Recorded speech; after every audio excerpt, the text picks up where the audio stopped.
গর্জে উঠেছে বাংলাদেশ, নতুন দিগন্তে লাল সবুজের পতাকা উঠছে নতুন সাজে। তাসমান পারে অস্ট্রেলিয়ার বিপক্ষে বড় লিডের পথে টিম টাইগার্স। আগের দিনের ধারাবাহিকতায় আজকেও দুর্দান্ত করেছে টাইগার ব্যাটাররা।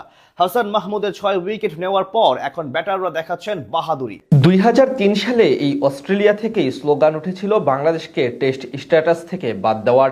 সেই অস্ট্রেলিয়ার মাটিতে তাদের দেশের সেরা একাদশের বিপক্ষে এখন রাজ করছে বাংলাদেশের ক্রিকেটাররা। টেস্টে বিশ্বসেরা বোলার ও ব্যাটারদের বিপক্ষে এখন চালকের আসনে টিম টাইগার্স। দ্বিতীয় দিনের প্রথম সেশনেই জয়ের ভিত খুঁজে পেয়ে গেছে বাংলাদেশ। আগের দিন হাসান মাহমুদের একাই 6 উইকেট নেওয়ার পর ব্যাটারদের ধৈর্যের বাঁধ তৈরি হয়।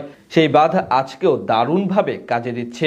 ডারউইনে প্রথম ঘন্টা পুরোটাই এসেছে বাংলাদেশের দখলে। স্বপ্নের মতো এক উপলক্ষ আসছে লাল সবুজের সামনে। পূর্ব দিগন্ত থেকে পশ্চিম অংশ, তার সব জায়গায় আজ নতুন সূর্য। তাসমান পাড়ের ঠান্ডা হাওয়ায় ম্যাচ জয়ের গ্রান আসছে লাল সবুজের সামনে। লিখতে যাচ্ছে নতুন এক ইতিহাস। আগের দিন মাত্র 198 রানে অস্ট্রেলিয়াকে গুটিয়ে দিয়েছিল বাংলাদেশের বোলাররা। এরপর ব্যাট করতে নেমে দারুণ শুরু করেন টাইগার দলের দুই বামহাতি ওপেনার তানজিদ হাসান তামিম এবং সাদমান ইসলাম। দুজনই দেখে শুনে খেলতে থাকেন প্যাট কামিন্স, মিচেল স্টার্কদের বিপক্ষে। যদিও উদ্বোধনী জুটি বেশি বড় করতে পারেননি তারা। ব্যক্তিগত 20 রানের মাথায় মিচেল স্টার্কের বলে বিদায় নেন সাদমান। এরপর নতুন করে জুটি করেন অভিজ্ঞ মুমিনুল হক এবং তানজিদ হাসান তামিম। দুজন মিলে বাকি পুরোটা সময় শাসন করতে থাকেন স্বাগতিক বোলারদের। কোনো প্রকার সুযোগ না দিয়ে খেলতে থাকেন ঠান্ডা মেজাজে। লিড কমিয়ে আনেন 100 রানের আশেপাশে। সেখান থেকে আজ দিনের শুরুটাও ছিল দুর্দান্ত।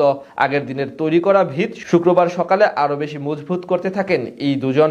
এর মাঝে ইনিংসের 37তম ওভারে ক্যারিয়ারের প্রথম টেস্ট অর্ধশতক তুলে নেন তানজিদ তামিম। ততক্ষণে বাংলাদেশের স্কোরটাও চলে যায় অস্ট্রেলিয়ার হাতের নাগান থেকে বাইরে।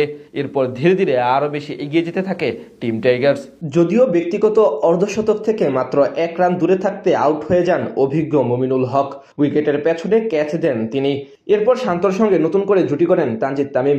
এতে ব্যবধান কমে আসে প্রায় কাছাকাছি। এর আগে গতকাল বাংলাদেশের বিপক্ষে টস জিতে আগে ব্যাট করতে নামে স্বাগতিক অস্ট্রেলিয়া। প্রথম দিকে দুই ওপেনার ভালো করলেও হাসান মাহমুদের বোলিং তাণ্ডবে ধীরে ধীরে কোণঠাসা হয়ে পড়ে তারা। ব্যক্তিগত 23 রানে প্রথম ব্যাটার হিসেবে উইকেটের পেছনে ক্যাচ দিয়ে বিদায় নেন জ্যাক ওয়েদারল্ট। খানিক পরে হাসানের বলে বোল্ড হন বামহাতি ট্রাভিস হেড। বেশিক্ষণ টিকতে পারেননি মার্নাস লাবুশেন। তার কাছ থেকে আসে কেবল 1 রান। বাংলাদেশের বোলাররা দারুণভাবে চেপে ধরেছিল অজি ব্যাটারদের। মাঝে ঢাল হয়ে দাঁড়ান স্টিভেন স্মিথ। দারুণভাবে ব্যাট চালাতে থাকেন তিনি, যদিও একবার জীবন পান ক্যাচ মিসে। তবে অপর প্রান্তে ইবাদত ও তাসকিনের আক্রমণে একের পর এক উইকেট বিলাতে থাকে তার সতীর্থরা।